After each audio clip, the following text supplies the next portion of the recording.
Hi, and welcome back to Lisa's Stamp Studio. I'm going to teach you a faux glass technique using a really simple product. Today's card is packed with tips as well as an additional masking technique for the wonderful Jar of Flowers stamp set, which is a brand new product in the Stampin' Up catalog. You're going to be able to find pictures, cutting dimensions, and supplies in the video description below. Or you can go over to lisasstampstudio.com and click on the blog post for June 3rd, 2020. If this is your first time visiting my channel, I would love to have you subscribe. Click the subscribe button, and right next to it, make sure you click the bell icon. That will send you notifications when I'm live right here on YouTube, as well as when I share a new video. Let's head over to the stamp table and let's get started on today's card. The very first thing we're going to do is do our stamping, and I'm also going to teach you some masking techniques. For this technique, you're going to need a Post-it note. Make sure that you're using the Post-it note with the sticky edge at the top, because you'll want to make sure that some of your image is stamped near here to the top so that you can adhere it to the cardstock. The secret to masking is that you're going to stamp the image first that you want to be in the foreground. Not only are you going to stamp it on your cardstock, but you're also going to stamp it at the top of the Post-it note. Let me show you how. I'm going to be using my Memento black ink pad for this, since I'm going to be coloring in my image using Stampin' Blend's alcohol-based markers. I'm going to be using the brand new stamp set called Jar of Flowers, and this is in the brand new Stampin' Up annual catalog. This is a photopolymer stamp set, which means the images are completely clear, so that when you ink them up in a colored ink, you're going to be able to see exactly where your stamped images are going to go. It makes it very, very easy to use. Remember, we said that we're going to want to stamp that image first that's going to be in the foreground. And I want my flowers to be forward of my vase. So I'm going to go ahead and I'm going to ink this up on the Memento black ink pad. But you can also see how large this stamp is. So what I like to do to make sure I don't miss a spot is turn it face up on my work surface and then ink it this way. This will ensure that I've got every area covered well. I'll align those flowers near the top of the cardstock, then we'll press firmly to trace out the design. Now we're going to go ahead and create the mask. So I have the stamp once again, and I'll ink it up in the Memento black ink pad. Since I'm going to be stamping these flowers in a jar, I really need the bottom edge to be sticky so that it'll stick to the bottom portion of my image. That'll make more sense in a minute. This is the sticky portion, so I'm actually going to turn it upside down for this technique today, and I'm going to stamp those flowers right here near the edge. Once you've stamped and created your mask, you're not going to need to create it again. You can actually save it in your stamp case and use it over and over again. Knowing that I only need to mask the bottom portion of my flowers to cover up the vase, all I'm going to do is cut out just a portion of this. There's no reason to cut more than you need. You're going to want to make sure that you cut right on that stamped line so that you don't have a skip between the image and the next image we're going to stamp below it.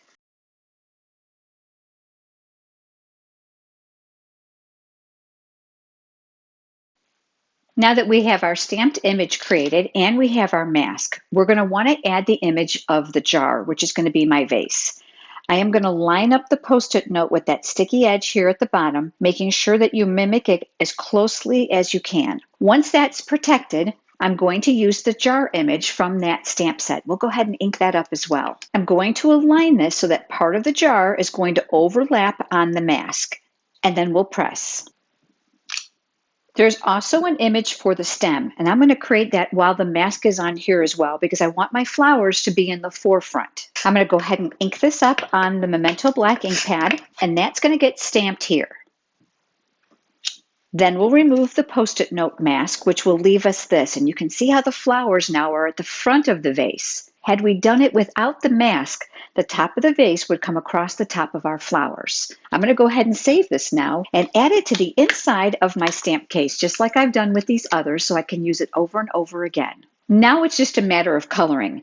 I do have an image that's already colored that I will share with you so that we can get to the faux glass technique. But let me just give you an idea on how to use the alcohol-based Stampin' Blends markers. They are sold in a combination of the light and the dark shade, and you can use them independently as regular markers, but the best part is they leave flawless coverage, no lines that a dye-based marker would typically leave behind. I like to start with the lightest color first. They are dual-ended, so you can choose the brush tip that best suits your project. I'm going to go ahead and use the wide tip for this one because this rose is rather large. And I'm going to come in and color this. Since this is my light shade, I know my whole rose is going to be one color. So I'm going to go ahead and just go over all the petals at one time. Whether you use circular motions or stroke marks, either way works.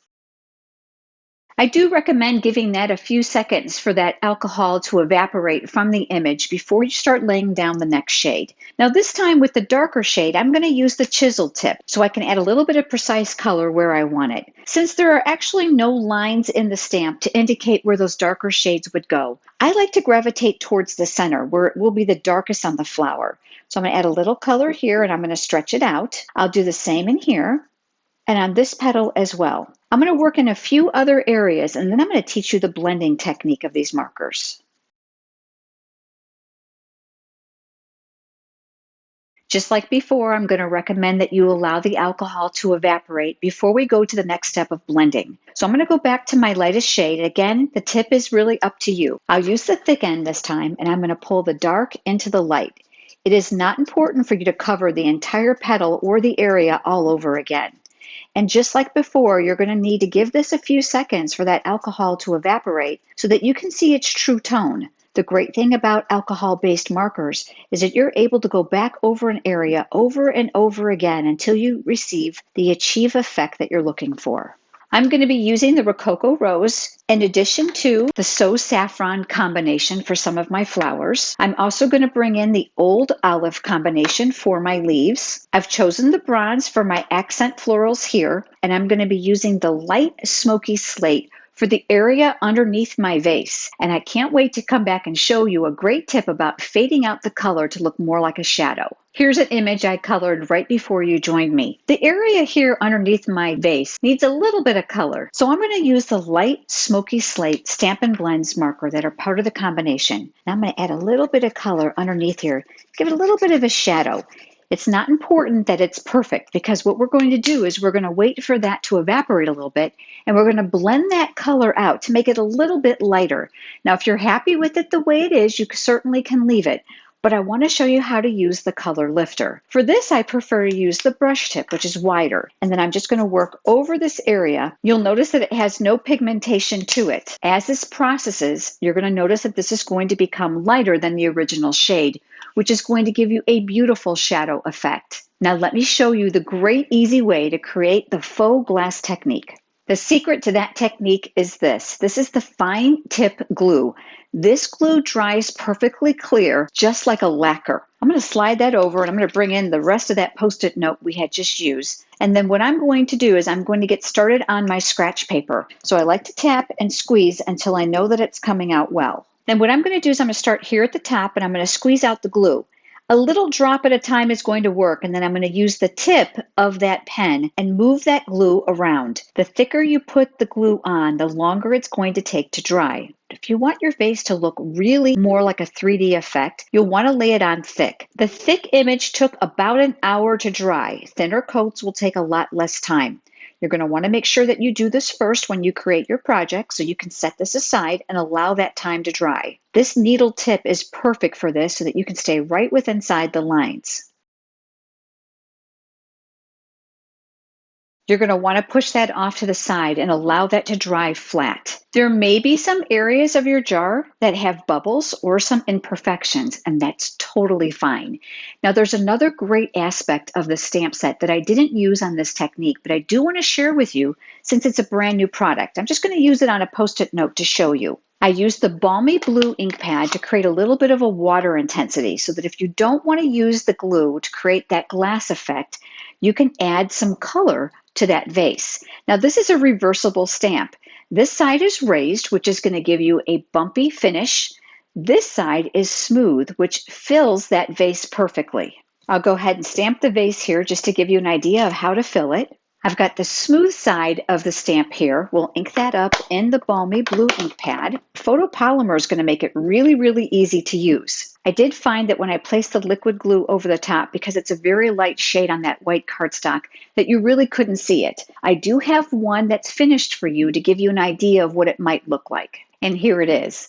I did create a little bit of a colored background here, but I think you might agree with me that it's a little bit difficult to see. but I do love it both ways. This one is completely dry, and this one took me probably about a good hour to 90 minutes so that it wasn't sticky to the touch. Now that this is dry, I'm going to go ahead and lay this off to the side to work on some backgrounds for this beautiful image. To play up those beautiful colors, I decided to use the So Saffron coordinating cardstock. And I'm using this birch background stamp. You'll be able to find this in the annual catalog. Background stamps are very, very large. And I do have some arthritis in my hands, and my hands are rather small. So to manhandle this for me is difficult. So I want to show you what I do, and I'm hoping it will help you as well. I'm going to be using the same color ink pad as I have cardstock. And I'm going to go ahead and I'm going to ink this face up on my work surface to make it easy for me. I know the concentration of color on here might be a little bit strong for my background, so I want to take off one layer of ink. So I'm adding a small piece of scratch paper or a small grid sheet, that's what I'm using, to pull off some of that ink coverage. I'm going to take my cardstock face down and place it on top of there. I'm going to use this one more time and place it over the top.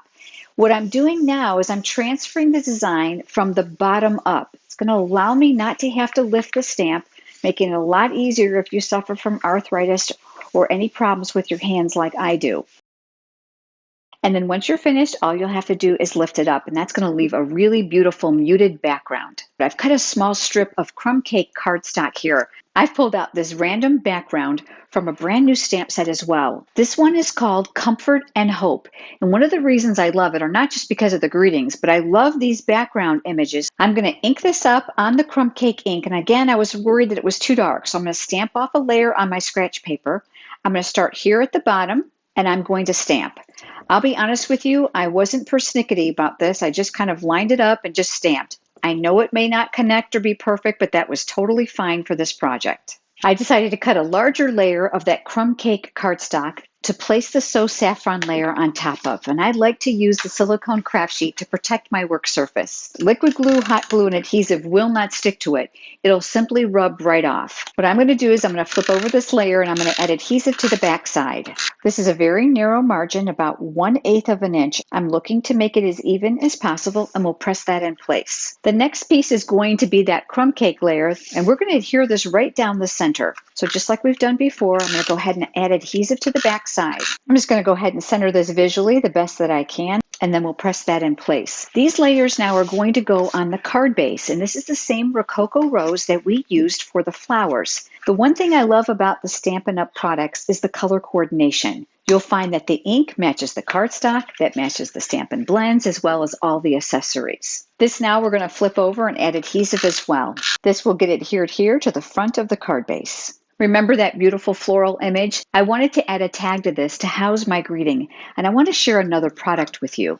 This is called the Lovely Labels Pick-a-Punch. I love it because it's 6 punches in one. You're going to have 3 sizes with the more scallop top, 3 sizes with the more tag top. They range in size from 1/2 inch, 3/4 to 1 inch. And to help me remember that, let me give you a little tip. I used a Sharpie marker and I actually wrote those dimensions on the back of my punch so that when I'm cutting my cardstock, it makes it a lot easier for me to prepare in advance without having to remember to look in the catalog or to measure these slots for perfect alignment. I've cut a strip here of the crumb cake cardstock that's going to house our greeting. I do recommend that you create the punch tag first before you stamp the greeting on. You're going to want to make this piece of cardstock longer than you need. I recommend at least 5 inches. Choose which style that you want, and I've cut it to fit the appropriate track. Go ahead and just line it up inside the track, and then when you have it all the way in, you'll punch with the heel of your hand. And that's going to give you a perfect tag topper. Since the Jar of Flowers stamp set only includes images, I've taken a greeting from one of my other favorite stamp sets. And it's called Itty Bitty Greetings. You can see how abundant these greetings are. One stamp set and you're good for just about every occasion you can think of. I'll go ahead and I'll ink that up in the basic black ink. For this end, you can go ahead and use your scissors, or you can go ahead and use your paper trimmer to cut your image down. Now we're ready to embellish this and add our greeting. The braided burlap trim is one of my favorite products, not just because of the beautiful braid, but because of this. You can easily separate the strands at the end and pull them out individually to use them on projects where you don't want to use this much width, which is what I've done here. This is about 18 inches. I just keep this length cut so that I know that it's going to work for almost all my projects. It's going to be a little longer than what we need today, but I'm going to go ahead and wrap this around this floral image. And then what I'm going to do is I'm going to create a bow over here on the left-hand side. Now, I prefer to make a knot first because these are very thin strands and I want to make sure that it's not going to come undone while it's being pulled in and out of the envelope. Once that's secured in place, I'm going to go ahead and finish my knot off with a bow. Now, if your bows look anything like mine, they're either going to be too big or the loops are going to be uneven. So I want to share a tip with you. Place your finger here on the knot, and that's going to hold it in place. Then take your raw ends and very carefully pull, and you're going to see that's going to resize the loops. That's going to allow you to make sure that they're a little bit more close in size, as well as make them smaller for the project you're working on. I have one more tip to share with you about this knot, but I'm going to go ahead and give these ends a quick trim. Let's go ahead and add our greeting. I have our little tag here, and I'm going to adhere it using a glue dot. I'm going to come up right underneath that knot, so it's going to look like it's been threaded, but it hasn't, and we're going to tack that in place. But you're going to notice that this ribbon is going to slip, so let me teach you another great tip. I'm going to be using my Take Your Pick tool with the paper piercing tool attachment.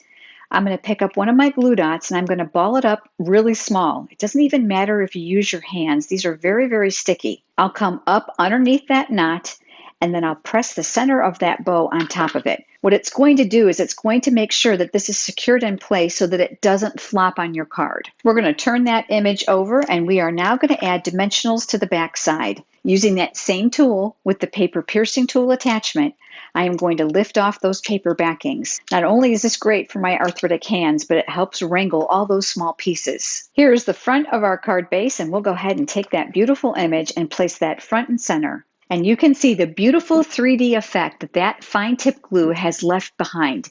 Keep in mind that this technique is fantastic for those scenes that have water, such as beach scenes, or even for balloons for a raised glossy finish. The ideas are endless. You'll find the Jar of Flowers stamp set and the coordinating jar punch in the brand new Stampin' Up catalog that debuted today. If you don't already have a demonstrator and you are interested in receiving your copy, you can request one over at lisasstampstudio.com and clicking on catalogs. If you prefer, there's also a downloadable PDF color copy there for you as well. If you have enjoyed today's video, would you please give it a thumbs up here on YouTube, which is a like. It certainly helps.